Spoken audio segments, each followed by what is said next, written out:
এরই মাঝে ভোট প্রচারে গিয়ে উস্কানিমূলক মন্তব্যের অভিযোগে অভিষেক বন্দ্যোপাধ্যায়ের বিরুদ্ধে বিধাননগর সাইবার ক্রাইম থানায় মামলা দায়ের। সেই মামলার তদন্তভার দিয়েছে সিআইডি।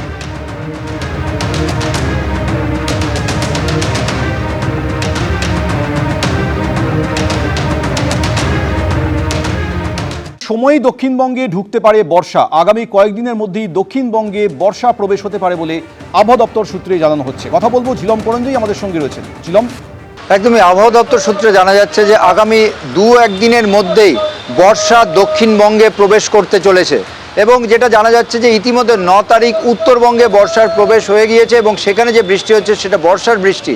তোমাকে জানিয়ে রাখবো এই মুহূর্তে কলকাতায় বৃষ্টি শুরু হয়েছে এবং আবহাওয়া দপ্তর থেকে বলা হচ্ছে যে এটা কমলা সতর্কতা দেওয়া হয়েছে কলকাতা, উত্তর 24 পরগনায়, যে এখানে বজ্রবিদ্যুৎ সহ বৃষ্টিপাত হতে পারে, সর্বোচ্চ 50 কিলোমিটার গতিবেগে ঝড় বইতে পারে এবং একই সঙ্গে বজ্রবিদ্যুৎ সহ বৃষ্টিপাতের জন্য সাধারণ মানুষকে সতর্কতা দেওয়া হচ্ছে।